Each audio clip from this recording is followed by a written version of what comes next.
Hi. Hi. Who are you? I'm Abigail Campbell. I know that. How are you doing today? Huh? How are you doing today? Pretty good. Good.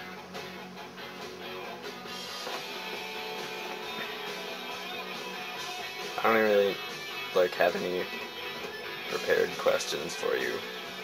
Do you have anything to talk about? What's going on in your life? Changes. Yeah. Good changes? Or just... Every change is a good change. Think so? Yeah. I mean, at least that's a good way to look at it.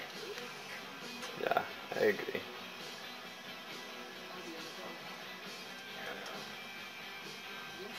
So...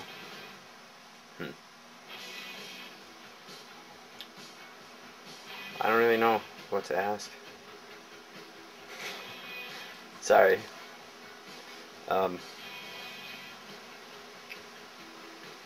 What is this we're listening to? Pretenders. I don't know this album. I know I have it, but I don't really know it. Pretenders 2. I don't know. It's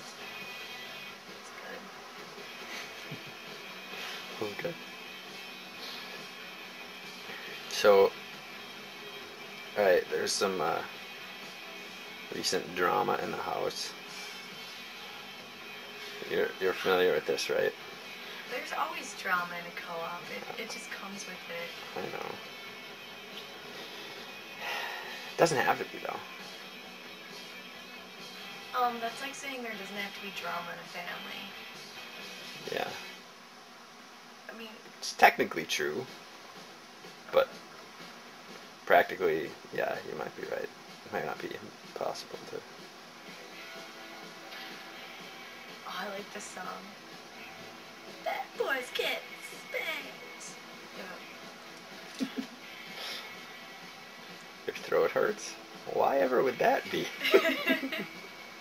I don't think I've ever screamed so loud in my life, and I think a big reason was like I'm very young, so I haven't had that many opportunities to scream so loud. Yeah. And I'm not really extrovert. Yeah. More of an introvert, so it felt really good. But like, I was drunk. Were you? Yeah. I didn't even know that. I mean, I was sitting right next to you when it happened, but... It was one of those very sober drunks because I had just come from my friend Maggie's house, and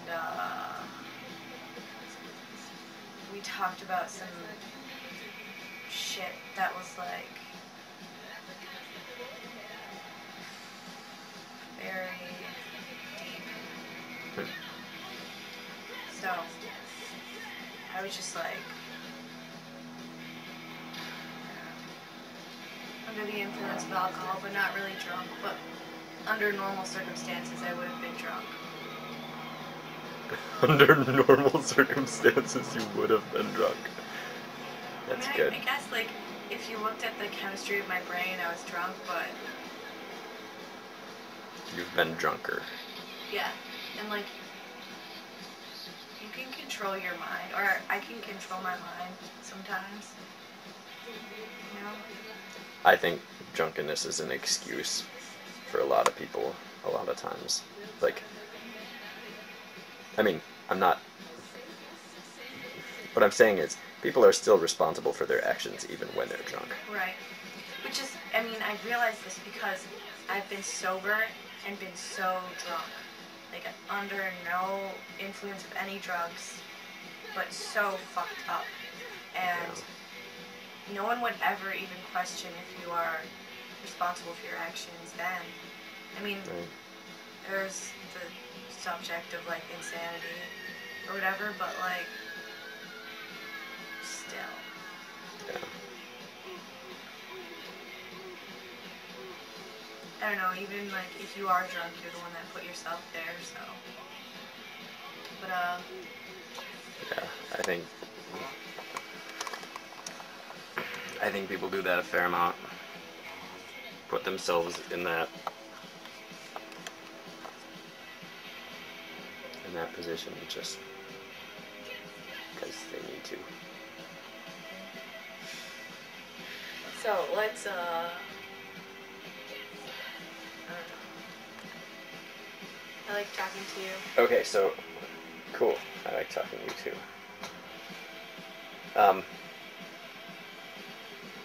So this scream.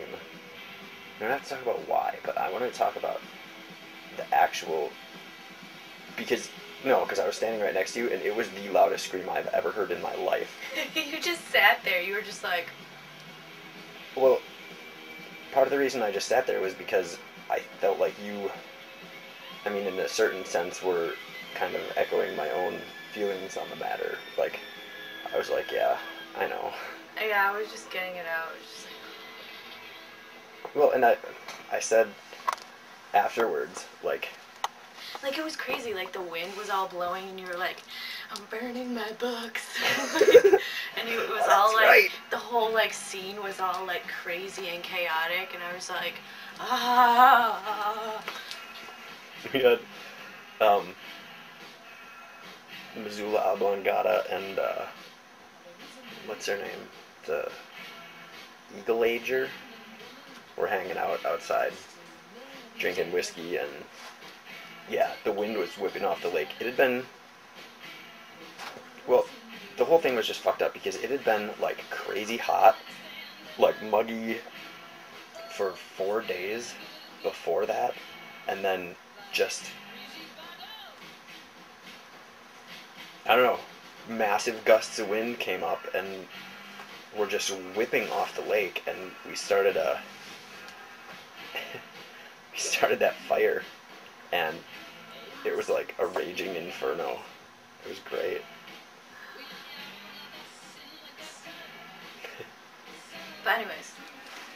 But anyways, yeah. What'd you stream 4 times? Both Kent and Dave, like, were both just like they were both sleeping at the time, and they both just like sat up immediately and were like, what the fuck? I think it had the exact right effect. Okay.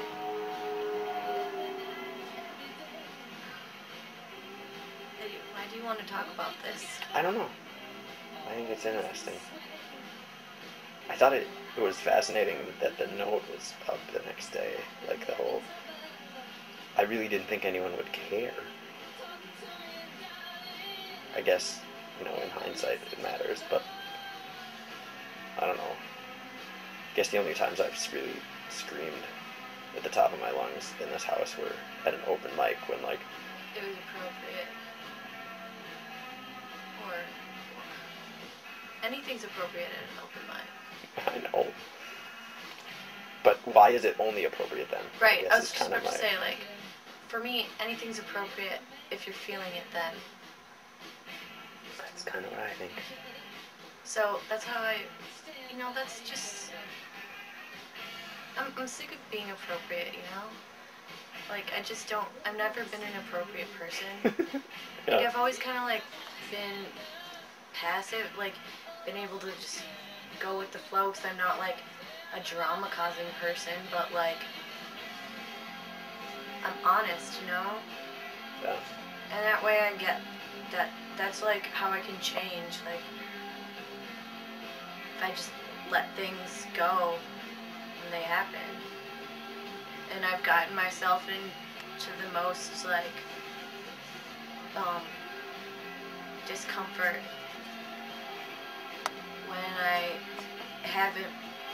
when I've been worried about being appropriate, when I haven't just done. And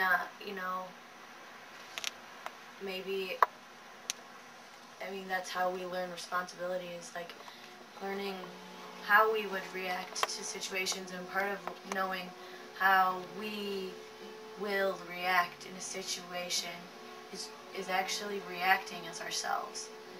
And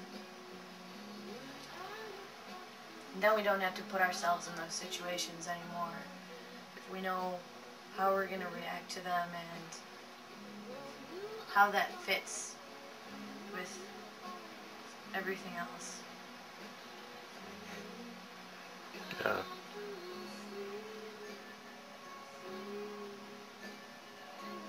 Part of my, I mean,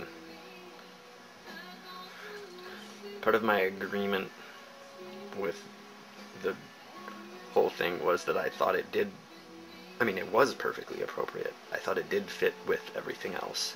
Like, Yeah. the whole Missoula Oblongata thing, the Eagle Ager thing, I mean, and then just what else was going on. Well, I mean, but you're different, you know, like, Yeah. then, and the point is, like, I don't fit, and it's not because I naturally don't fit somewhere.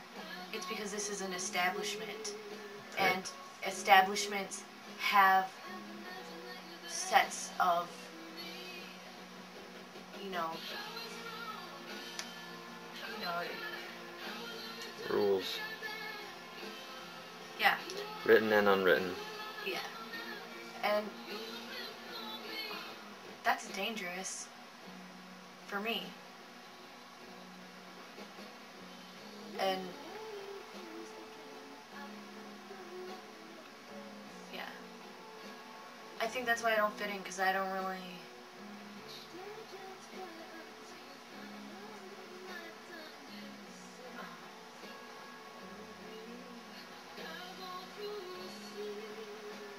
I would like to be part of that, but my voice wouldn't be heard anyway.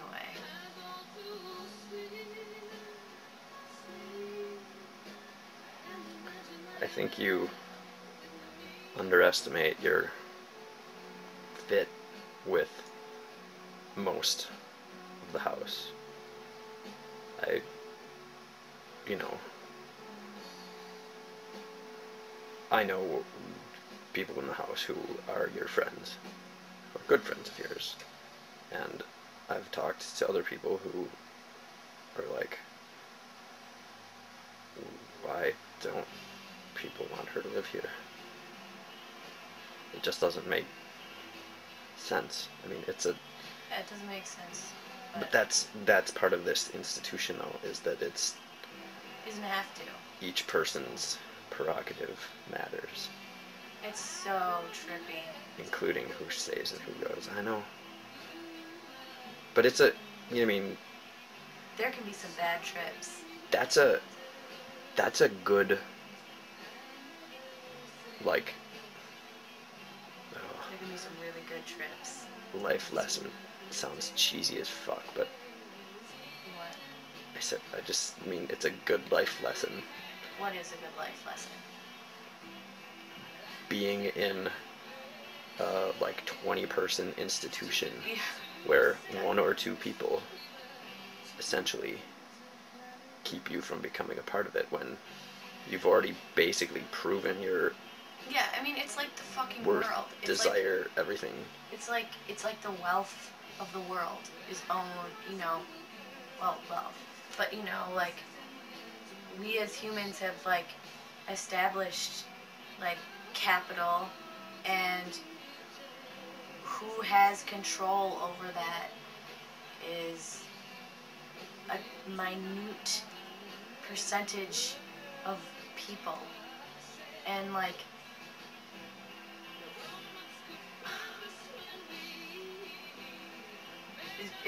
that's, I see that connection, Mark, and that's not fairness, and no one ever said it was fair, but when it doesn't go in your favor, it kind of sucks. Makes you want to scream. Yeah.